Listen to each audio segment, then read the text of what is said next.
साहिल cassette प्रस्तुत करते हैं। जय गंगे मैया मेरी, तेरी कितनी निर्मल धार, एक बूंद अचुमन करे तो पाप हो सब छार। पाप होए सब छारु, बड़े बड़े पापी तारे। देव ऋषि प्रतिदिन करें गुणगान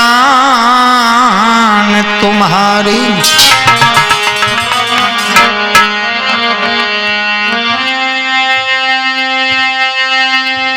जय गणनायक गणपते, जय गजराज गणेश, जय त्रिशूल धरित्र पुरु हरि, सूत्र गुणातीत महेश।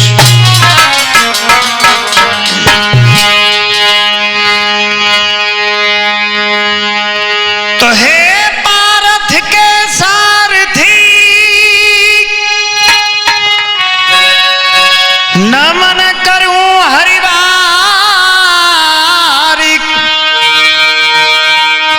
और लाजदास की राखियो त्यारे शरण बलराम कुमार। आदरणीय श्रोता बंधो, आदर के योग बुजुर्गों, प्यार करने योग्य बच्चों, सीता सावित्री जैसी मेरे भूमि पर पलने वाली मेरी मातृशक्ति एवं माता बहनाएं,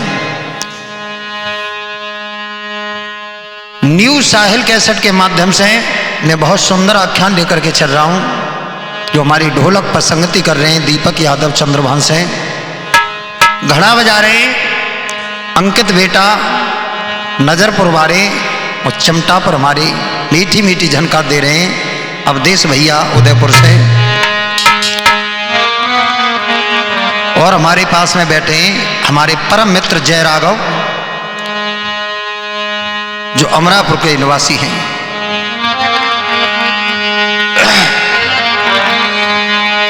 आरे माता राधा काटो बाधा,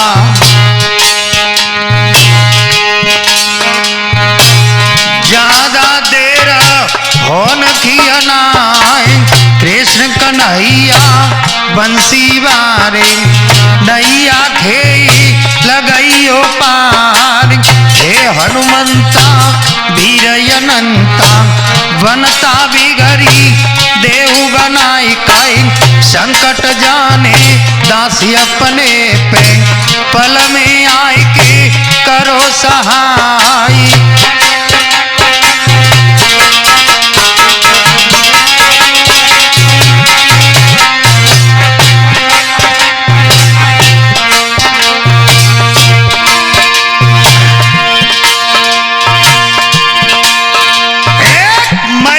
सोमरे के नगर को ठकी, मंदिर बनो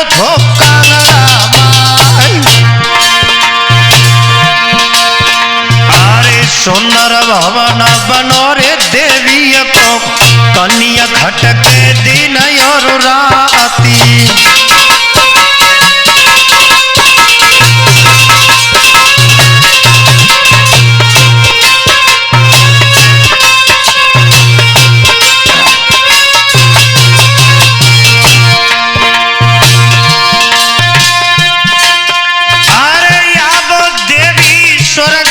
खसी हो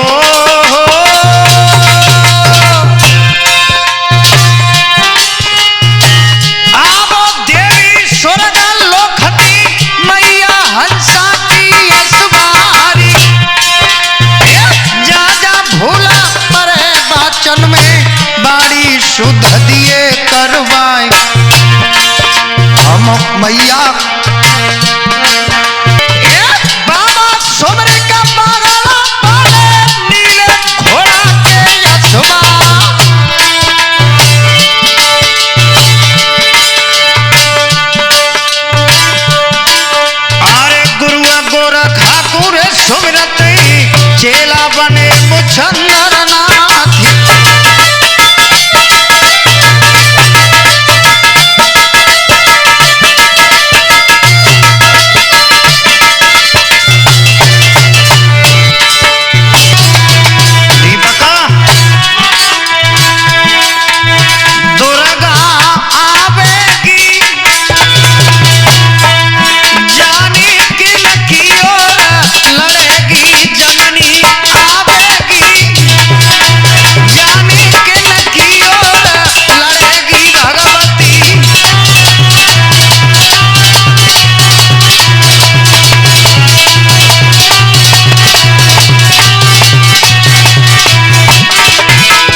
ध्यान रखना भक्तों,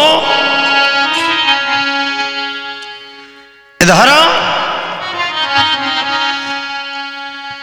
एक बाहुक नाम के राजा हुए, जिनकी पत्नी का नाम था कालकेसवी। दीपक, कालकेसवी किसे बोला जाता है? जो कार्य रूपबाई, बुरे भेषबाई, करक्सा नारी हो। उस रानी को उधर से महलों में कोई पुत्र नहीं जन्माए। और राजा कैसे थे? नीतिवान भूपाल, अरे सुना भी हाल सुनो सरदारी,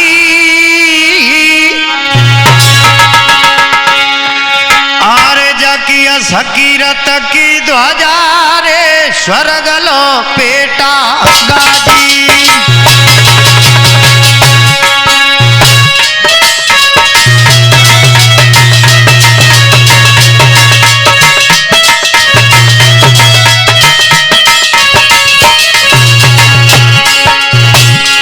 सुंदर राजा हुए।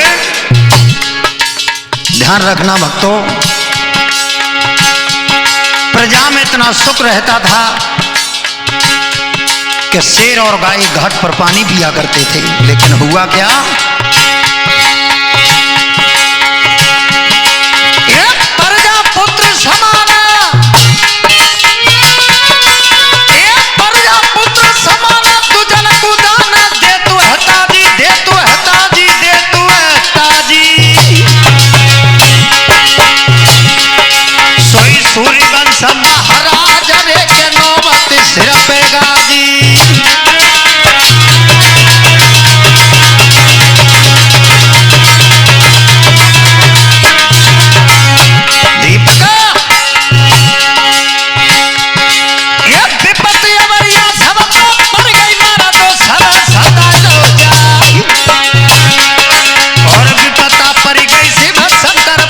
भस्मासुर पर पिछारी,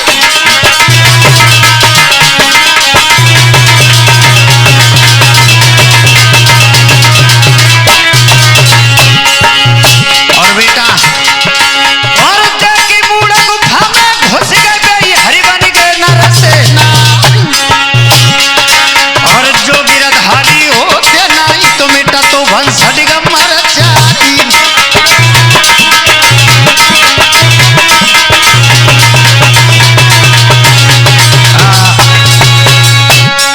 ध्यान रखना मेरे भैया, आज बाहुक महाराज के घर में कालकेसवी नाम की पत्नी निवास कर रही है। कोई पुत्र पैदा नहीं हुआ, मैया रो रही है महलन में। कैसे? आज रुधन मचा रही है कालकेसवी। कैसे दीपक?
तरीका से पिया।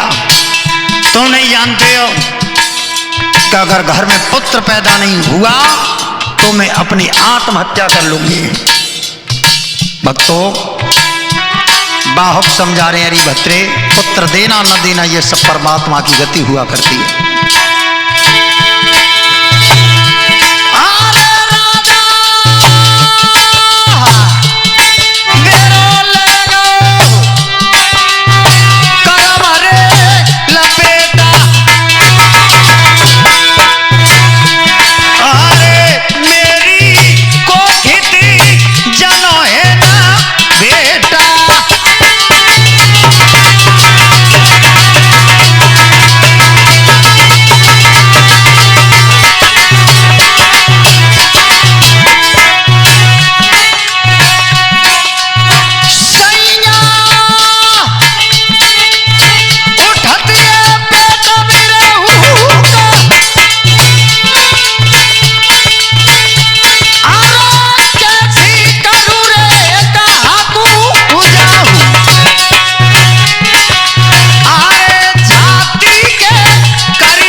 किस प्रकार से कालकेसवी रो रही है।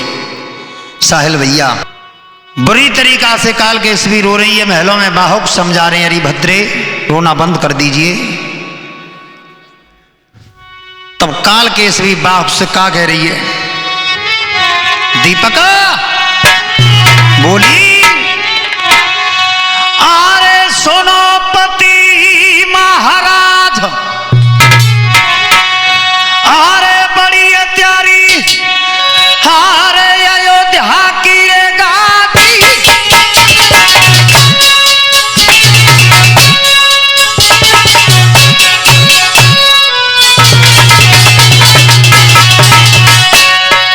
या सुनो, अरे बड़ी है अयोध्या की रे गादी,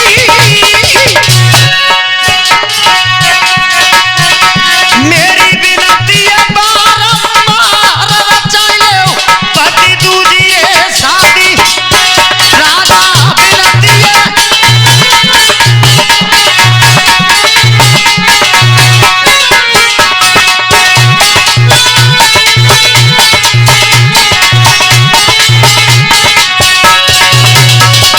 अरे महाराज, मैं आपसे क्या कह रही हूं, ना सुनना है?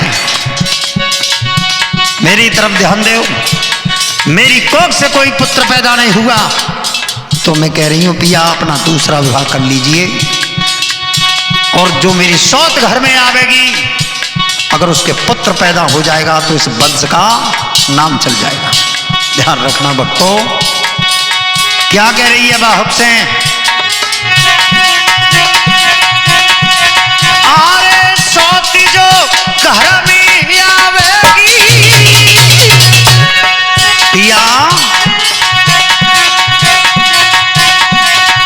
अगर मेरी सौत घर में आएगी, पुत्र पैदा हो गया, आगे चल करके इस वंश का नाम चल जाएगा। तो बाहुक रोए के कह रहे हैं, रानी तू सौत को फंदा कितना बुरा हो तो ना जानते। और बोले, अरे सौती जो घर में आवेगी,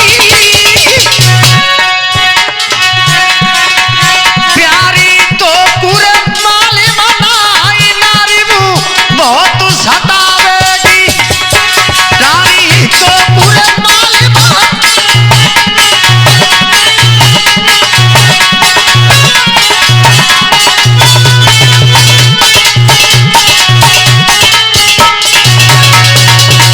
भद्रे, तू नहीं जानती है कि सौत चून की बुरी होते, सौत का फंदा बहुत बुरा होता है। जहां से मान जा, समझा रहे बाहुक, पर ये सौत जो घर में आवेगी, रानी तो को माल में ना नारी भी बहुत सतावेगी। आज कालकेसवी बोली पिया, अरे करमनी लो लपेटा,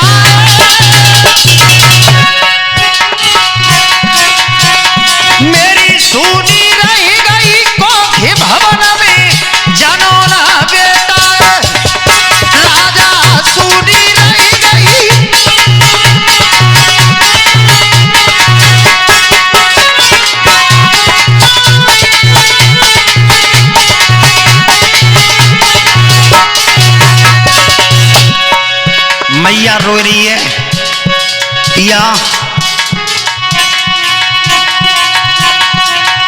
कहा करूं अब कितकू जाऊं, पानी फिर गो कर्म करे। कहा कह रही है, कहा करूं अब कितकू जाऊं, पानी फिर गो कर्म करे पे। कहा करूं मैं कितकू जाऊं, अरे पानी फिर गो कर्म करे पे। डीका फोर की रोई रही है रानी, को दे बेगो बेगो दारू मरे पे।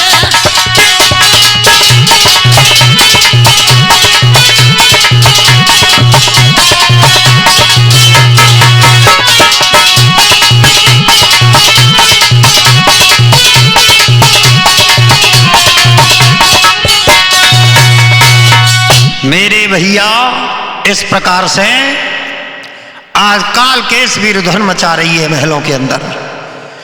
बाहुक महाराज समझा रहे भद्रे, न तो पुत्र मेरे हाथ में न तेरे हाथ में। दूसरी शादी की हट की अकाल केसवी ने, तो महाराज बाहुक ने दूसरा विवाह किया मैया सौमाल्या के साथ में। किनके? मैया सौमाल्या के साथ में। दीपक जो दूसरा विवाह हुआ था बाहुक महाराज का सौमाल्या के साथ में, तो सोम शब्द बोलते हैं सुंदर के लिए। सोम शब्द सुंदर के लिए बोलते हैं। बहुत सुशील, बहुत गुणवान स्त्री थी। जैसे ही भवन में आइए, ध्यान रखना, अब सौमाल्या भवन में आइए काल केसवी। अब जरापट मान नहीं है कि मेरी सौत बहुत सुंदर है और महाराज मेरी सौत के चक्कर में फंस के और मोह बिल्कुल भूल जाएंगे। ध्यान रखना। आज सौमाल्या भवन में निवास कर रही है।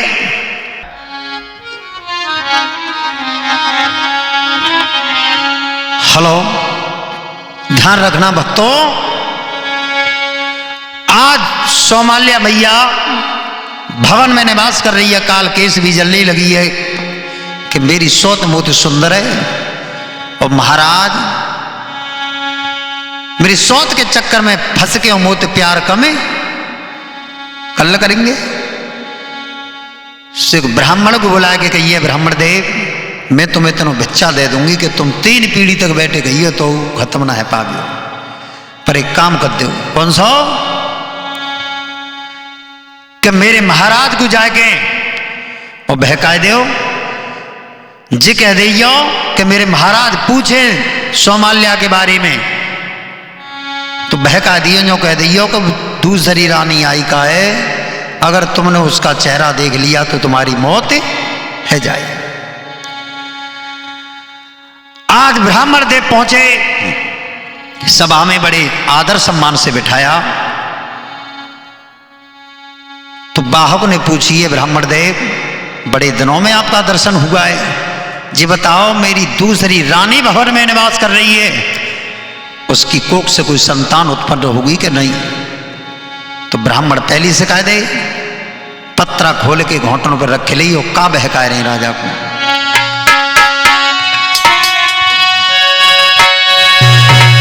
अरे ज्योतिष ले लई हाथन में, अरे राजा कुरई बहकाई रे।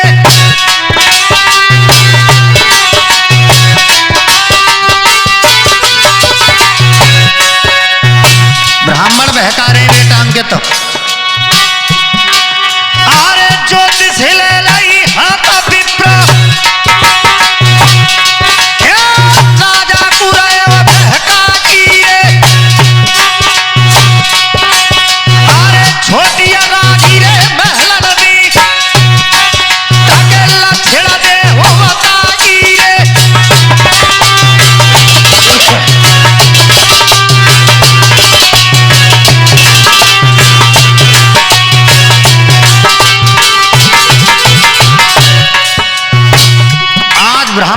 समझा रहे हैं, महाराज तुम छोटी रानी के बारे में पूछ रहे हो, तो सुनो, जो छोटी रानी महलों में निवास कर रही है,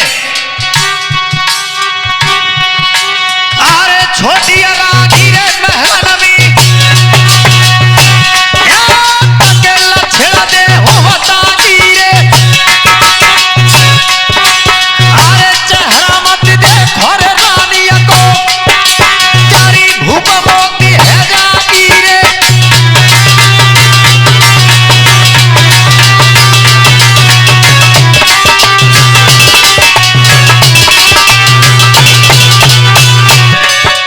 मेरे भैया बुरी तरीका से महाराज बाहुक रो रहे, ब्राह्मण देव समझा रहे बाहुक महाराज को, राजन कि छोटी रानी निवास कर रही है, अगर बा को चेहरा देख लो तो अवश्य मौत है। अरे बात सुनिए तब ब्राह्मण की, सोनी बनवन हटिया रे, आज का कह रहे महाराज कि जी ब्राह्मण वो बता रहे हो रानी महलन में रह रही है, और काउदरा ने कौआ मनो सामनो है गो, सो पट्ट प्राण निकल जाएंगे। अरे बात सुनिए जब ब्राह्मण की,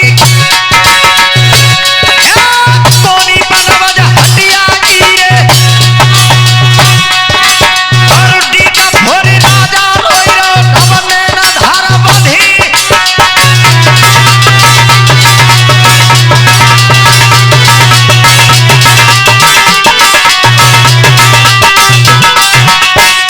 ध्यान रखना भक्तों, आज बाहुक महाराज विचार कर रहे हैं कि वंश को नाम चलियो क्या ना चलियो। ध्यान रखना प्रिय बंधु, इधर में बाहुक तो गद्दी पर उधन मचा रहे थे, ब्राह्मण देव मन ही मन में मुस्कारे कि रानी ने कई काई सो मैंने पूरा काम कर दो। हुआ क्या, भूपनी हाथ करम में मारो, अब न चलेगो बरसु हमारो,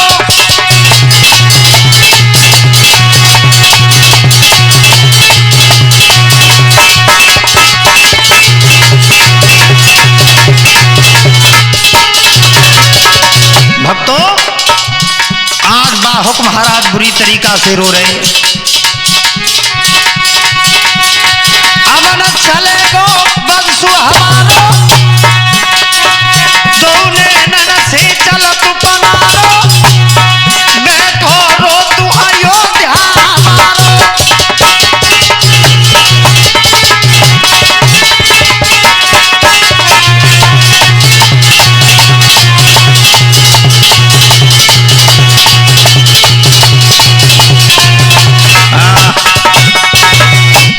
ध्यान रखना मेरे भैया, बाहुक महाराज बुरी तरीका से रो रहे, मन ही मन में विचार कर रहे हैं कि मैंने दूसरा विवाह भी कर लिया, लेकिन मेरी किस्मत में अब कोई संतान नहीं है। ब्राह्मण देव ने जी कहिए कि रानी को चेहरा देख लो तो तुम्हारी अवश्य मौत हो जाएगी। आदेश दे दिया मंत्री से, कहा मंत्री जो मेरी छोटी रानी महलों में निवास कर रही है उसको अवश्य कारावास के लिए भिजवा दीजिए, तत्काल निकलवा महलों से। अरे भैया पतिव्रता नारी थी, आज मैया को सौत ने ब्राह्मण को बहका के कैसे विष के बीज बहे, निकलवा दी मैया। भक्तों आज मैया सोमाल्या जेल के लिए भिजवा दी है। इधर बाहुक महाराज एक दिन जंगल में शिकार घेरने के लिए चले। हुआ क्या दीपक,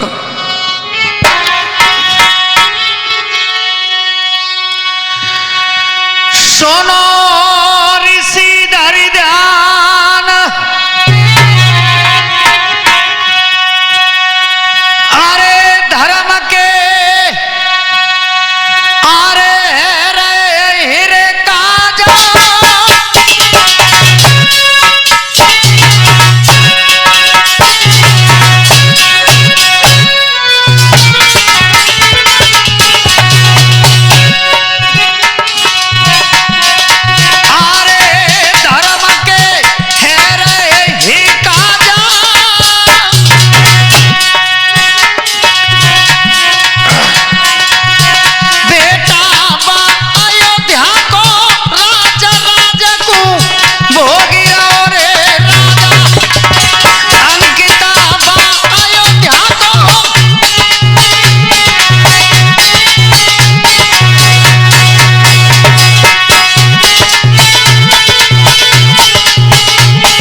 भक्तों, बाहुक महाराज गद्दी पर बैठे। एक दिन मन में विचार आया है कि आज मैं जंगल में शिकार खेलने के लिए जाऊंगा। इधर मैया सौमाल्या कारावास में अपना समय व्यतीत कर रही है। अरे हाथ में पकड़ लाओ रे कोड़ा,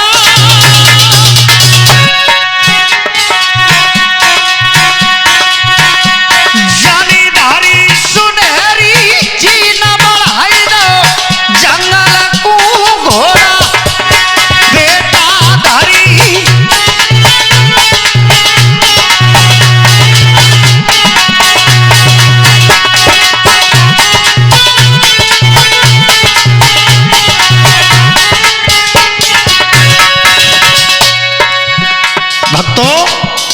अश्व को सजवाया है और महाराज बाहुक जंगल में शिकार घेरने के लिए चले। मंत्री साथ में लगाए। हुआ क्या? अरे गबन ने भूपति ने किया,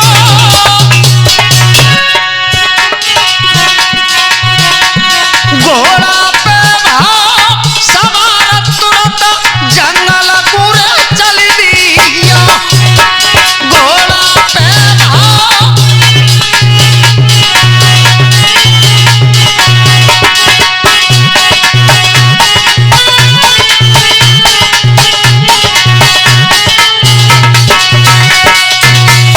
ध्यान रखना भक्तों, आज महाराज बाहुक जंगल के लिए गए हैं। सुबह से शाम का वक्त हो गया, लेकिन जब दिल को कोई शांति नहीं मिली है तो पुनः राज्य में वापस लौट करके आ गए। इधर दीपक, सुबह भास्कर देव ने आंखें खोली, अश्व को फिर निकलवाया है और जंगल में जब पहुंचे महाराज तो देखा एक हिरण बियाबान जंगल में घूम रहा है। तो काल केसवी ने कही, पिया कहां जा रहे हो? कहूं नहीं, शिकार खेलने के लिए जा रहा हूं। इधर सौमाल्या मैया कारावास में अपना समय व्यतीत कर रही है और महाराज जंगल में जैसे ही पहुंचे देखा है कि कारावास की छत पे मैया ने 16 श्रृंगार किए। ध्यान रखना भक्तों, आज महाराज जंगल में शिकार घेरने के लिए पहुंचे। क्या देखा कि कारावास की छत पे मैया सौमाल्या 16 श्रृंगार कर रही है। ब्राह्मण ने बहका के न करवा दी और कई महाराज कर छोटी रानी को चेहरा देख लो कि तुम्हारे पट्ट प्राण निकल जाएंगे। मालूम नहीं राजा को कि जी सौमाल्या है। और श्रृंगार करे मैया ने दीपक। कैसे श्रृंगार है? आरे तन के कपड़ा खोली धरे, श्रृंगार की करा थी तैयारी रे।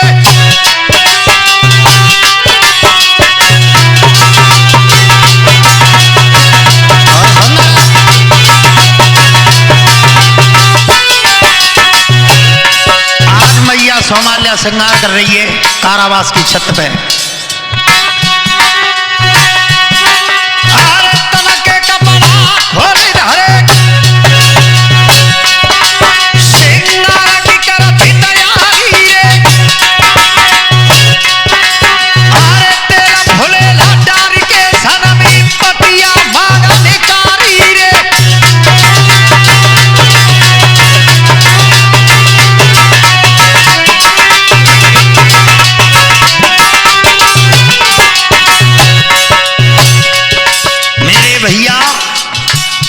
बहुत सुंदर श्रृंगार कर रही है मैया। अरे तेरा भोले लाचार के सन में जाने पतिया माधविकारी रे। बाजुआ बंधा दंड पहने जाने पहने लई भगवानी रे।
श्रृंगार कर रही है मैया सोमाल्या कारावास की छत पे खड़ी।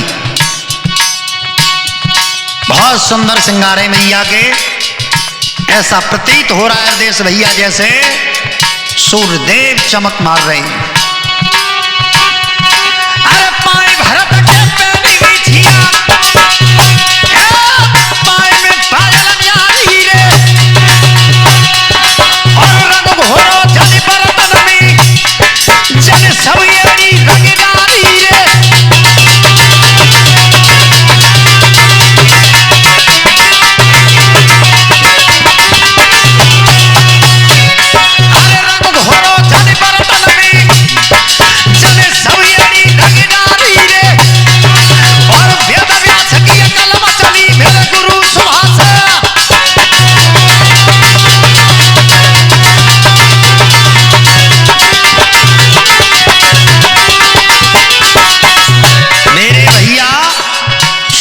श्रृंगार मैया कारावास की छत पर कर रही है, अपनी काया को सजा रही है। ऐसा लिखा है हमारे बाबा महाराज सिंह ने। कैसी चमक मारी।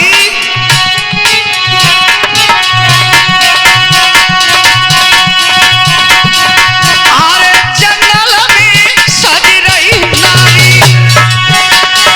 भैया मेरे चमका सूर्य ने मारी।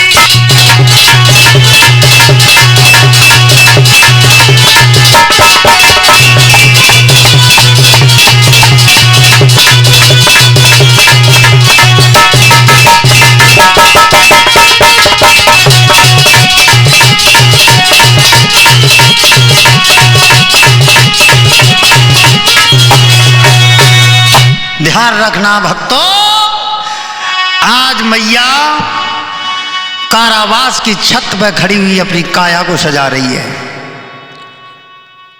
मेरे भैया इधर बाहुक ने देखा है, आवाज लगाई है, कौन? अरे को है तू? नीचे उतर गई है ना, तो नीचे तो उतर गया। सोमाल्या बाहुक की धर्मपत्नी थी दूसरी। मैया के आंखों से आंसू आ गए और रोए के क्या कह रही है पिया?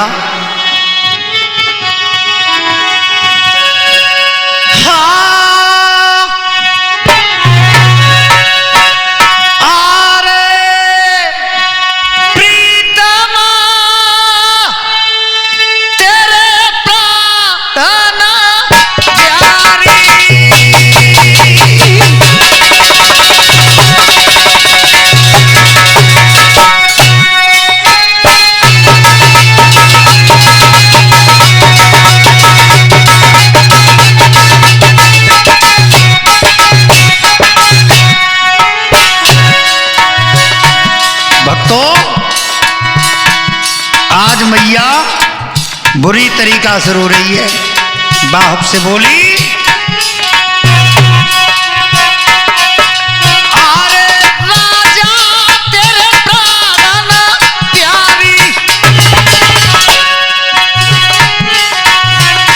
अरे काहे तू करी रे ठाकुर मेरी ख्वारी।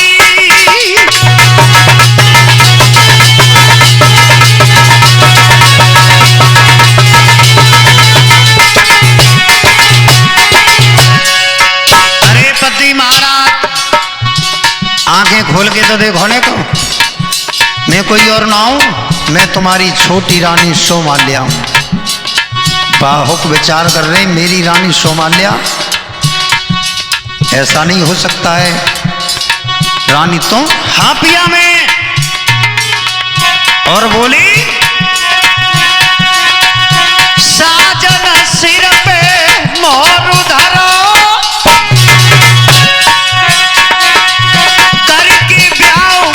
छोड़ी दयो।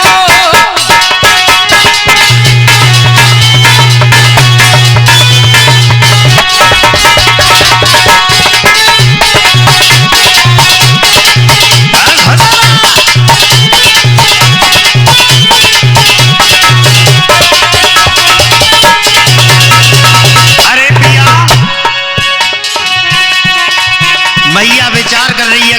के साजन सिर पे मोहर धरो करके ब्याह मोए छोड़ दे का करिए साहिल भैया।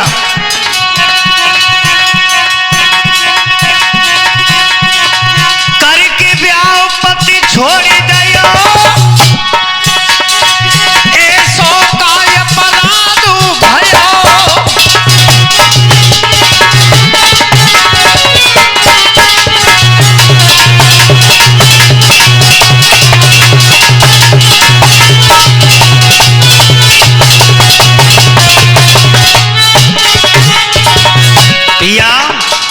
ऐसा कौन सा अपराध बन गया मुझ पे कि जो तुमने शादी करके और कारावास के ताने करवा दी। और बोली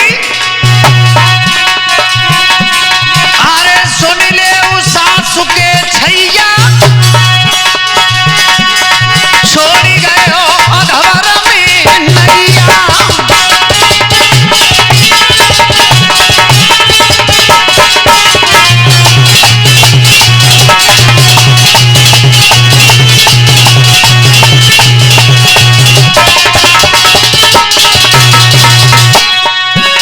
बुरी तरीका से मैया रो रही है, कह रही है पिया वो मालूम है कि तुम्हारा दोस्त कोई है ना जामे।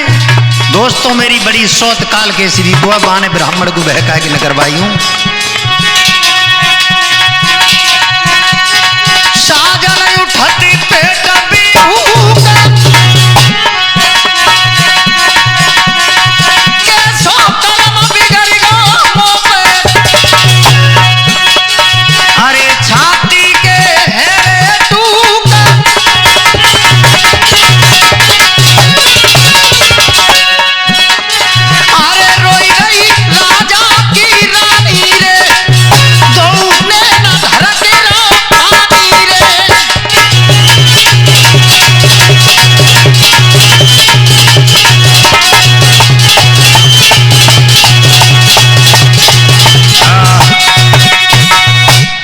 रखना प्रिय बंधु। आज मैया सौमाल्या रो रही है बुरी तरीका से जेल में। बाहुब समझा रहे भत्रे आज मेरी समझ में आई है कि उस पापान पापनी काल के सभी ने ब्राह्मण को बहका करके और तुझे निकलवा दिया है। बाहुक महाराज लौट करके पुनः अयोध्या के लिए चले गए। ब्राह्मण को बुलाया, ब्राह्मण तू इतना बड़ा नालायक निकला कि तूने एक धन के लालच में आकर के मेरी पत्नी को महलों से निकलवा दिया। सुन, अगर तू ब्राह्मण नहीं होता तो तलवार मेरी होती और सिर तेरा होता। निकल जा यहां से। मेरे भैया ब्राह्मण ने सब बात बता दी। महाराज तुम्हारी बड़ी रानी काल केसवी ने मुझसे झूठ बुलवाई। इधर बाहुक महाराज ने 3 भाग रजनी व्यतीत करी है सौमाल्या मैया के साथ में जेल में। उसी समय मैया की काया में गर्भ ठहर गया और काल केसवी को मालूम पड़ी कि मेरे महाराज मोत छुप के वो छोटी रानी तो मिल भी जाते हैं जेल में।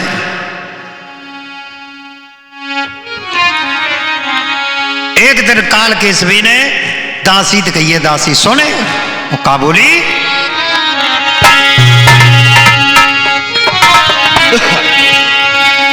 अरे सोने दासी मेरी बात जी अरे निका ढेगा सोती के जइएरी।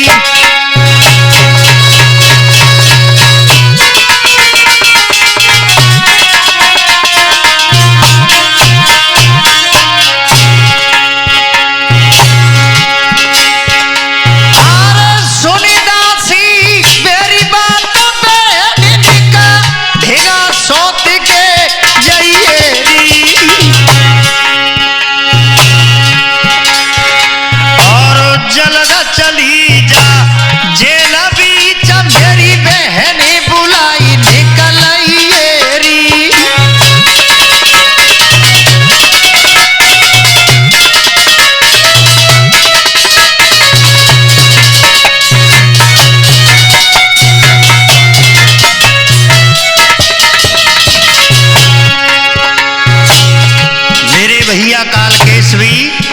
दासी तो कह रही है, री दासी अब शीघ्र जेल के लिए चली जा,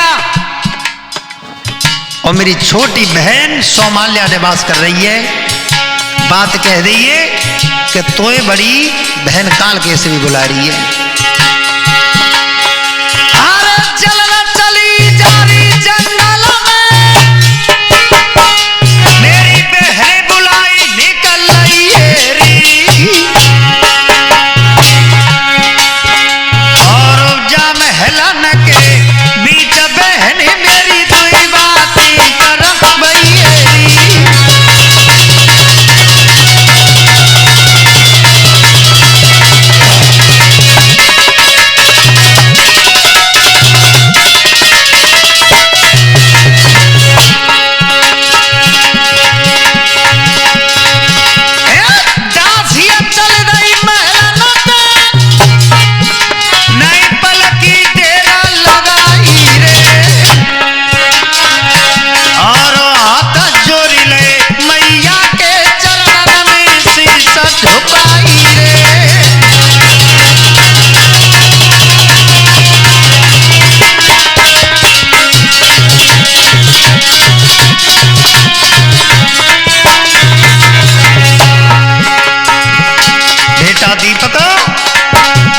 पहुंचिए, हाथ जोड़ के कहिए सोमाल्या से, अरे रानी गुस्सांदी के लिए मैं क्षमा चाहती हूँ, तुम्हें तुम्हारी बड़ी बहन कालकेश भी याद कर रही है।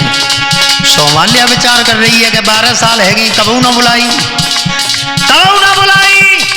लेकिन आज बुला रही है तो कछ न कछ दार में कारो जरूर है। और मैया बोली सोमाल्या, समय बीत गई,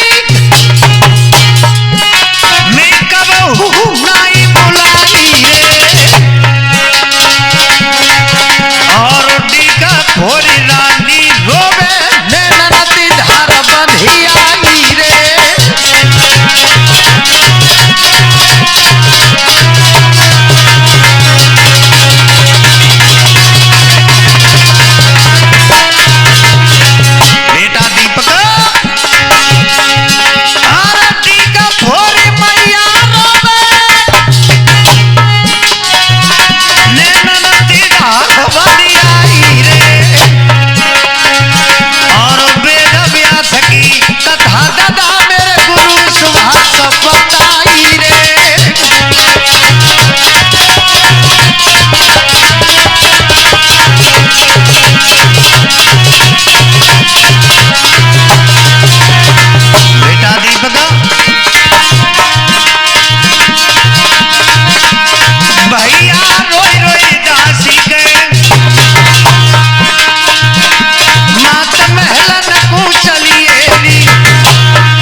ध्यान रखना भैया, दासी ने कही, अरे रानी तुम्हें तुम्हारी बड़ी सौत कालकेश भी याद कर रही है भवन में।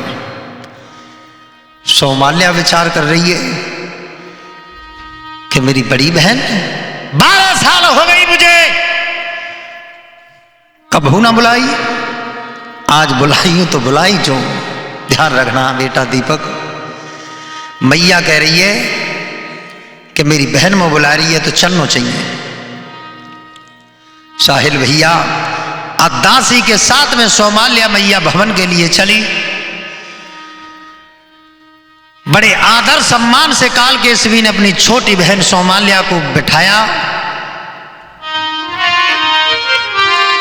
कहिए जीजी बहन 12 साल है गई, मैंने तू कबू ना अपने पास में बैठाई और नहीं कबू तो ते बतलाई। आज बहन में बहुत याद आई तो है, मैंने बहुत सुंदर शरबत बना हुए तो देख 1 गिलास पी गए महाराज और 1 गिलास पी लो मैंने, एक बचुआ सुझाए तू पी ले। सोमाल्या समझ गई ये शरबत नहीं है, ये विष है। विचार कर रही है सोमाल्या कि मेरी बहन मुझे प्रेम से पिला रही है तो पी लेना चाहिए। क्यों कि प्रेम से भोले बाबा को देवताओं ने विष पिलाया था तो विष पी के शिवजी का कंठ नीला पड़ गया था। उसी दिन से एक नाम और पड़ गया था, नीलकंठ भगवान। आज मैया सोमाल्या बाप विष को पी गई। अब काल केस भी मन ही मन में विचार कर रही है कि राण अबे मरेई अबे मरेई। विचार कर रही है कि जी मत जाइए कि उधर में बच्चा है वो भी नष्ट हो जाएगा। लेकिन मैया ना मरी। क्यों? मैं नहीं कह रहा हूं दीपक, वो स्वामी तुलसीदास बाबा रामचरितमानस में एक चौपाई लिख रहे हैं। कैसे?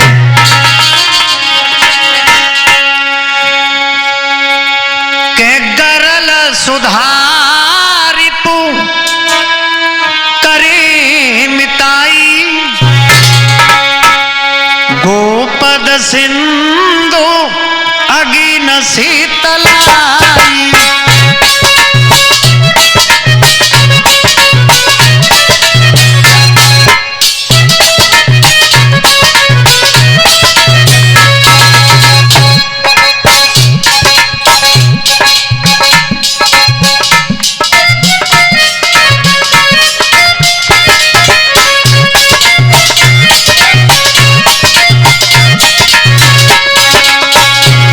सुंदर चौपाई लिखी तुलसीदास ने कि गरल सुधारित करे मिताई, गोपद सिंधु अगिन।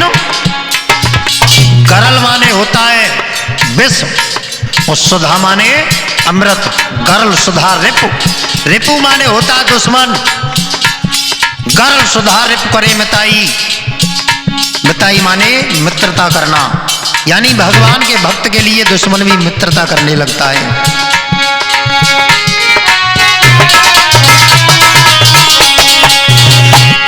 क्या लिखा? गरल सुधा रिपु करे मिताई, मिताई गोपद सिंधु अगिन शीतलाई।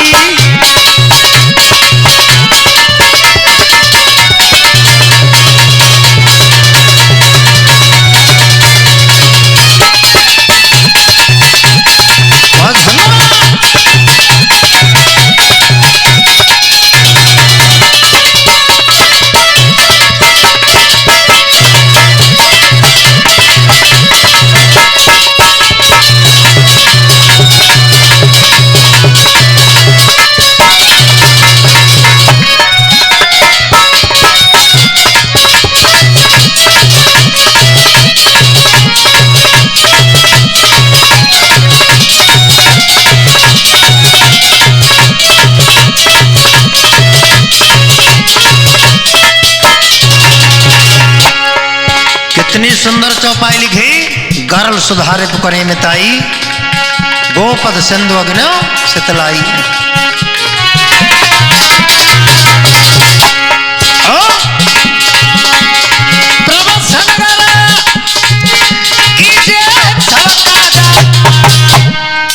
प्रवस नगर कीजिए सब हृदय राग को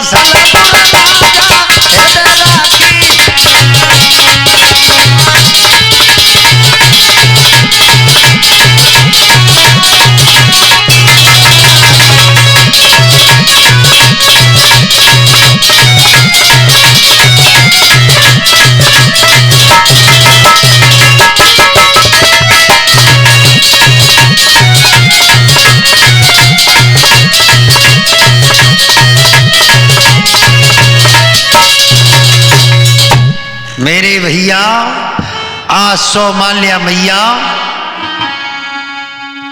प्रेम से उस विष को पी गई लेकिन साहिल भैया उस विष को पी करके मैया को कुछ प्रभाव भी नहीं पड़ा है, कोई असर नहीं हुआ विष पच को, क्योंकि भगवान के भक्त के लिए विष भी अमृत हो जाता है। और काल के से भी विचार कर रही है कि राण विषय पी गई है, अभी जी मरना रही, अभी जी गिरना रही, अभी आंख ना निटर रही। ध्यान रखना, मैया को कुछ नहीं हुआ। एक दिन बाहुक महाराज जंगल में फिर शिकार खेलने के लिए गए। हुआ क्या,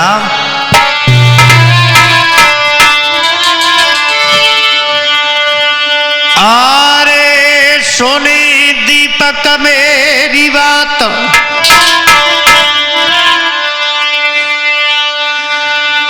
आरे गवन तब भूपति ने रे कियो,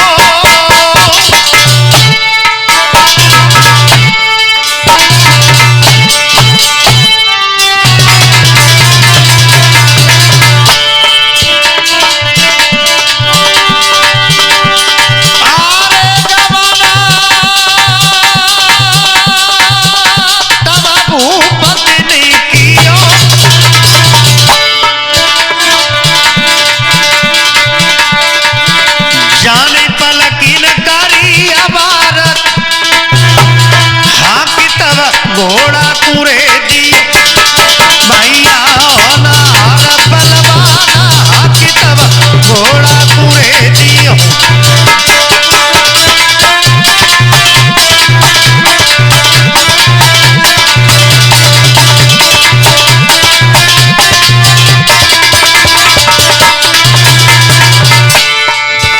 अरे भैया समय नहीं किया, बाहुक ने अश्व को निकलवा लिया, सवार हुए, हाथ में धनुष और बाण है, जंगल के लिए चले।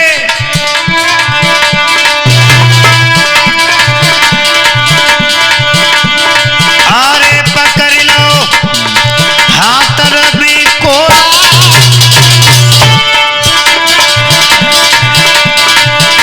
जाने धारी सुनहरी जी न बढ़ाई दो, जंगल तू घोड़ा भैया धारी सुनहरी जी न बढ़ाई दो, जंगल तू घोड़ा।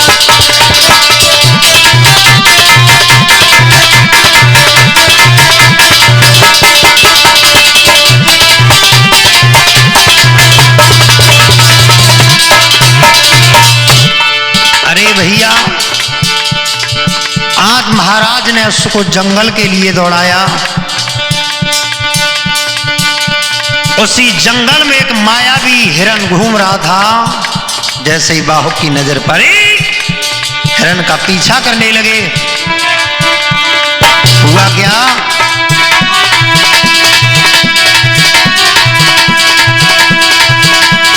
अरे समय नहीं राजा ने किया,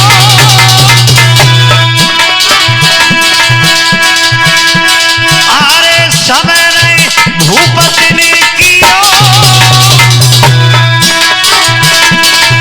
भैया होना हर बलवान बाण तब हिरना के रे दियो, अब देखो होना हर बलवान बाण तब हिरना के दियो।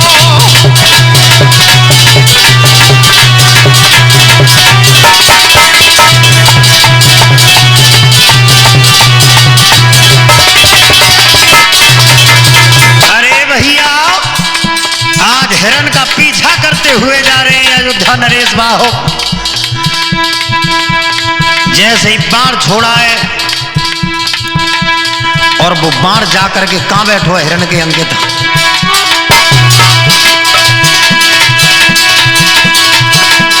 अरे भोई तब ठाकुर ने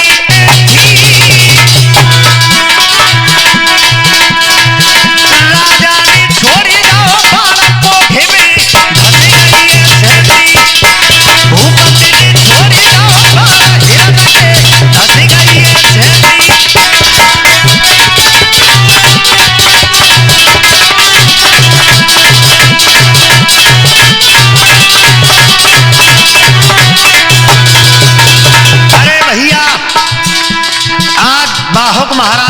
जैसे ही बाण छोड़ा वो बाण जाकर के हिरन की कोख में बैठो। बारे प्रभु कैसा समय आया है बाहुक के ऊपर। अरे भोए तब ठाकुर ने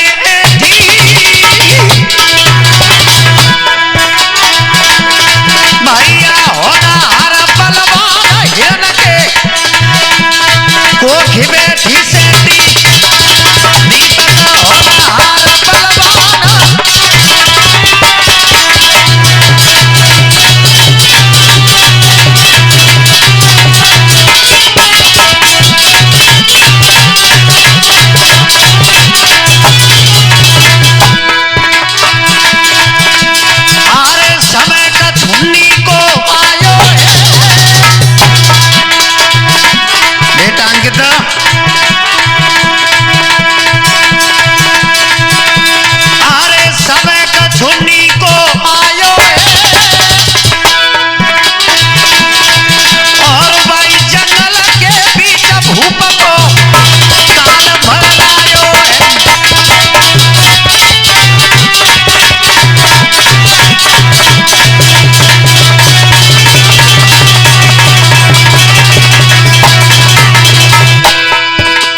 भैया ऐसा समय का चक्र बदला कि जैसे ही वो बाण हिरन के पेट में जाकर के बैठा।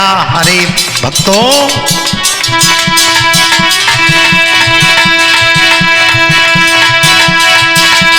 अब कैसा होनी है बलवान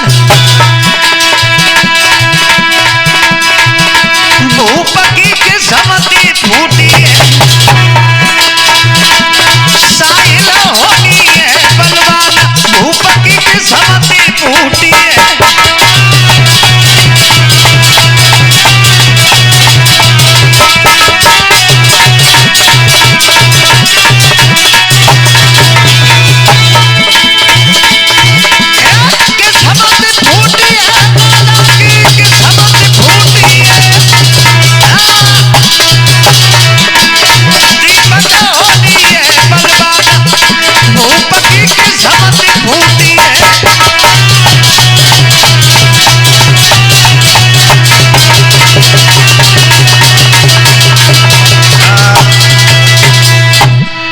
मेरे भैया आज जैसे ही महाराज बाहुक ने बाण को छोड़ा हिरन की कोख में समा गया।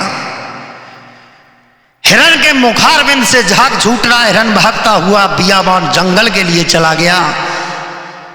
पेट में बाण फंसा हुआ है। उसी जंगल में साहिल भैया ब्रह्मा के 4 पुत्र तपस्या कर रहे थे जिनके नाम थे अंग, अंग्रा, पुलस्त और अगस्त। हिरन को आते हुए देखा, तोमड़ी से जल लिया, जल पड़ करके जिस ओर से हिरन आ रहा था उसी ओर को वो जल मारा। जल से त्रिशूल बन करके बाहुक महाराज की गर्दन में बैठा है, धड़ अलग और सिर अलग कर दिया। इधर तो बेटा दीपक बाहुक की मौत भई है जंगल में, और इतने सोमाल्या को बुरे असगुन भये महलन में। कैसे? आरे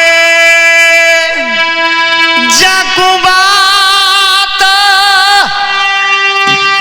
अरे भाई रे आना होती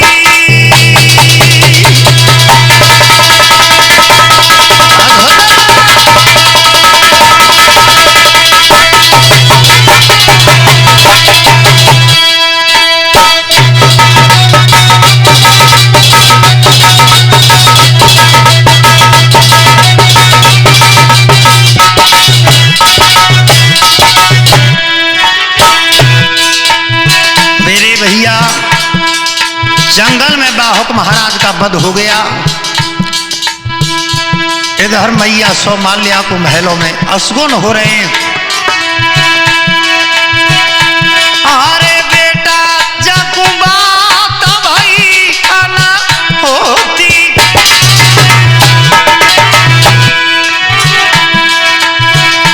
अरे असगुना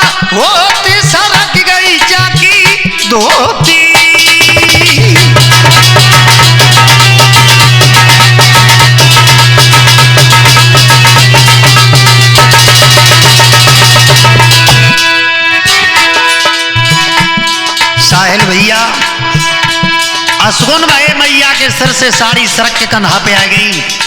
आप देख ले जो पहले की हमारी माताएं थी, सिर से साड़ी कंधा पे आ जाती तो बहुत बड़ा सुगुन मानती थी। और आज की बेटरियां देखिए, शादी है जे तो सर पे ते साड़ी कंधा पर डाल लेती हैं साहिल भैया, और एक पिन और लगा लेती हैं बस साड़ी में। सुजी कहती हैं जी है जमाने की फैशन है, ये फैशन नहीं है, अपने पति का अपमान है।